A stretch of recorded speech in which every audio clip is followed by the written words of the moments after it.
Hey, what's up everybody? This is Mr. 008 here, and today I have for you a video concerning the Boomerang Paragon, the Glaive Dominus, and how it was nerfed in the most recent Bloons TD6 update. I accidentally upgraded that Alchemist instead of selling it, but now that we have that out of the way, there you are. let's just sell a couple of excess things that we will not be needing. And let's start this test right here. So basically the Boomerang Paragon was nerfed in the sense that its knockback is only 1/3 as powerful as it previously was, if I am understanding things right.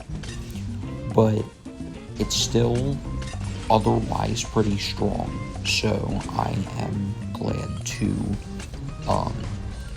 get started with testing this tower out and seeing how severe the nerf was, and if it ends up being bad, like relative to how it used to be, or if it's just more balanced, because I did think that the Boomerang Paragon was overpowered before this update, especially considering that it's even cheaper than the Dark Paragon. Granted, the tier 5s are more expensive, but still, I think that it is probably in a better spot now, and we will see through this test if that is the case. And yeah, we have the maxed out degree 100.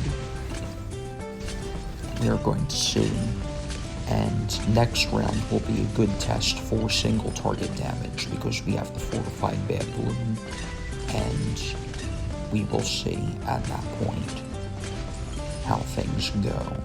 Now, I'm not sure if we're going to get too far, like round 170, 180 plus, or not, but the fortified bad made it to about the first bend of the track, which may seem like a large distance, but it's not all that far.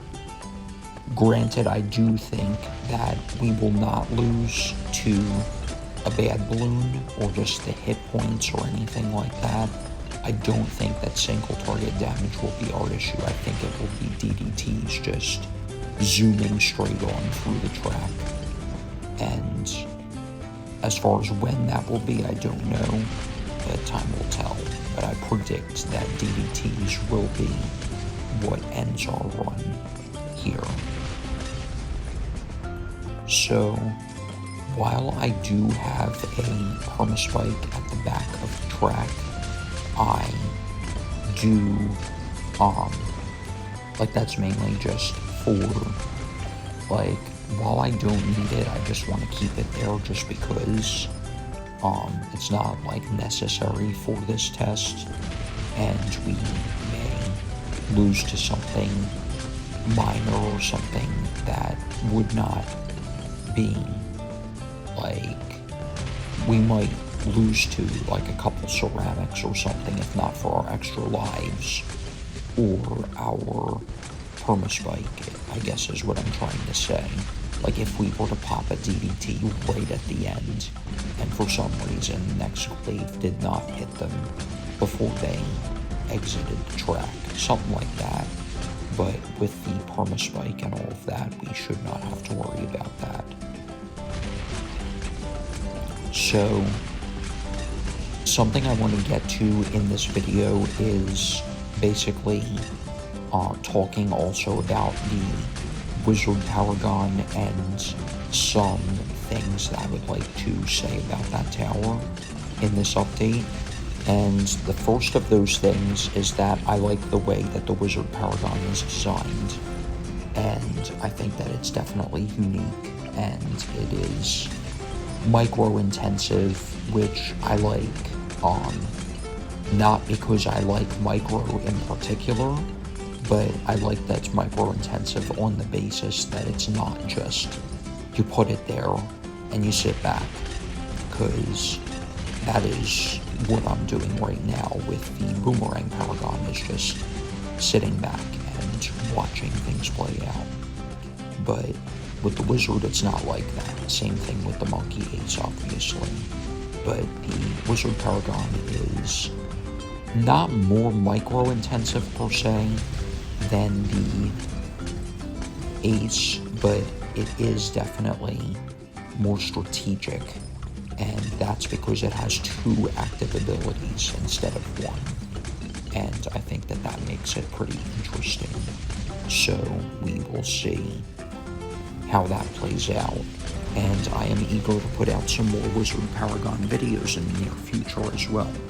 The thing about that is, I am waiting to show my Degree 100 Wizard Paragon video. I'm not doing that just yet, and the reason why is because there was a bug that,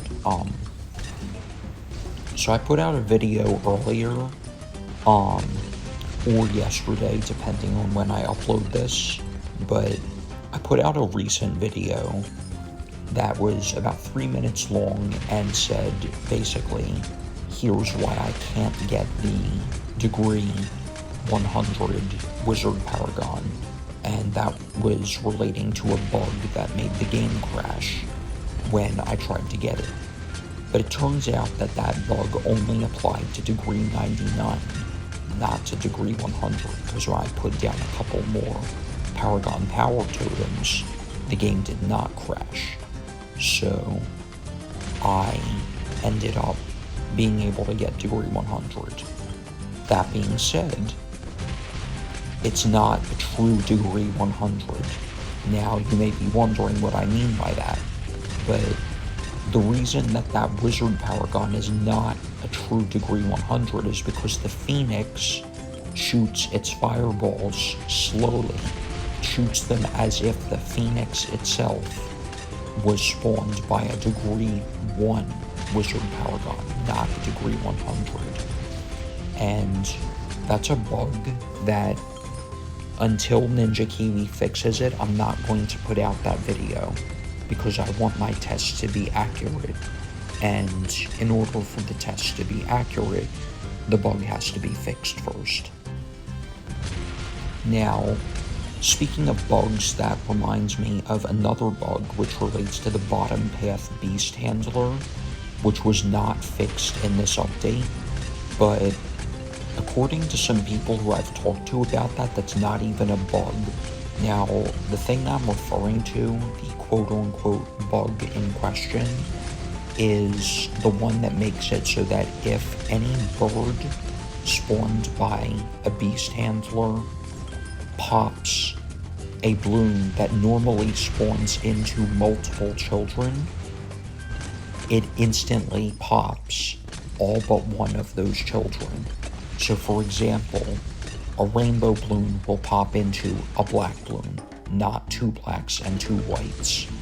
If you have a gyrofalcon which deals 2 damage, just like a giant condor that pops a Moab will pop it into 1 ceramic, not 4 ceramics, and the other 3 will just immediately get popped upon the Moab getting popped. And you can see that when the pop count increases drastically on the giant condor.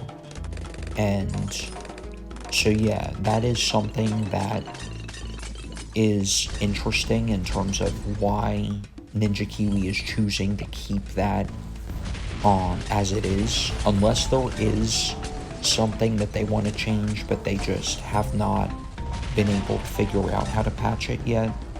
But from my understanding, it doesn't have to do with them not having a fix, but rather with them not seeing it as necessary to fix, or them being fine with it the way it is in the game. And that is interesting. I don't know how I feel about that. I think it's kind of overpowered. But I think what's most important is transparency. If a lot of players think something is a bug, but according to Ninja Kiwi it's not a bug, then the sooner they say, this is not a bug, we are keeping it intentionally as it is, the better. That way, like, the community knows that the game is working how it's supposed to, even if it does not seem like it. But I think that the Wizard Paragon's Phoenix is bugged, otherwise it would shoot very quickly like it's supposed to, according to the early access footage of the Degree 100 Wizard Paragon that I've seen. Whereas when I try and test it out, it shoots like a level 1. And so yeah. But once that bug gets fixed, I will be very happy to roll out a Degree 100 Wizard Paragon showcase. Speaking of Paragons, I made a post on Reddit earlier, and it apparently wasn't the most well received. There was a little bit of discussion in the comments, which I did like taking part in and observing, but it wasn't the most well received in terms of, at least like who thought what of it. But I'm not gonna go down the rabbit hole with this, but this is for a separate discussion. But I think that the voting system on Reddit is messed up, and that's because Reddit, like the developers of Reddit, the admins of Reddit, from what I've seen, downvotes are supposed to be for spam and harassment, bullying, anything that breaks rules, anything that's off topic or does not contribute to a discussion, or just says this, like in response to another comment, just says this or this right here or something, but does not contribute to the discussion. That's what downvotes are for. They're not for productive things that add to a discussion that someone simply disagrees with. But we'll save the rest of that for another discussion. And but yeah, so getting back to the post that I made, there was some productive discussion there. Not as much as I was hoping to invoke, but or like not invoke, but like start up or encourage people to get into. But basically, I put out a tier chart. It only had 3 tiers, but it was in regards to the 6 Paragons that were already out before this update. And I said that I believe the Dart Paragon is underpowered, and the same thing with the Engineer Paragon, and that the Boomerang and Ace are balanced, and that the Ninja Paragon and the Buccaneer Paragon are overpowered. And I did specify in the caption, or like the text below the image of the tier list, that I was referring to not just the strength of the tower itself, but also cost efficiency. Like, how strong is it for its cost? So that is something that I put out. And a couple of interesting things that I saw, interesting responses I saw in there, are one from someone who said that they think that the Dart Paragon is balanced rather than being underpowered like I think. And that is fair, because the poster of that comment referenced how good the Dart Paragon is in boss modes, especially for taking out a tier 3 boss very quickly and easily. And yeah, I think that that is something to take into account. It's a logical argument to make. But I do think that because of how much stronger the Boomerang Paragon is, and being of a similar cost, that the Dart Paragon is underpowered. That's my opinion. Then again, the Boomerang Paragon does not depend on obstacles to reach its full potential, but the Dart Paragon does, because if its projectiles hit obstacles, they will split into a larger number of smaller projectiles, resulting in overall more damage output. So that is definitely something that is important to use if you want to get the most out of a Dark Paragon. But yeah, thought I'd mention that. And a couple of others were mentioning how they think that the Ace Paragon is rather overpowered rather than being balanced. But my argument for why the Ace is balanced while the Buccaneer, for example, is overpowered is that the Ace is, one, more expensive by a significant margin. It's like $900,000 as opposed to $550,000 for the Buccaneer, and that's the first reason. The second reason is that the ability for the Ace, the carpet bombing, is not map wide. You have to target it. You have to say where you want it to go. You have to select point A and point B, and the bombs are dropped from point A to point B in a line. And it's unlike the 4th and 5th tier, the Ground Zero and Zarbomba abilities, which are map wide. So that's the second reason I think that the Ace Paragon is balanced. And the third reason is that its close range attack, while it is pretty strong, you have to micro the tower if you want to get the most out of it, if you want to maximize its potential. So for those reasons, I'd say that the Ace Paragon is fine as it is, rather than being super strong or super weak or anything like that. So Permaspike has 54 pops, but yeah, it looks like we're still going strong. We would not have lost even if not for the Permaspike there. And we're around 185. Before I get back to this though, let me know in the comments down below which Paragons you think are overpowered, which ones are underpowered, and which ones you would say are fine as they are, because I would definitely like to hear your thoughts on that. And yeah, that's one of the things I really like about gaming and just gaming communities in general, is just getting to talk to other people about the game and their thoughts on it, especially games that I enjoy as much as Bloons Tower Defense 6. So, let me know your thoughts, and I will be happy to discuss those with any of you who would like to start or join a discussion. So, getting back to the game here, it looks like the Boomerang Paragon is still pretty strong. I know my run's not over yet, but it definitely still is pretty strong, because here we are already on round 187. I don't know if we'll make it to round 200. I'm leaning towards no, because of how strong the ramping is and how much speed and health are added and how fast that occurs in free play.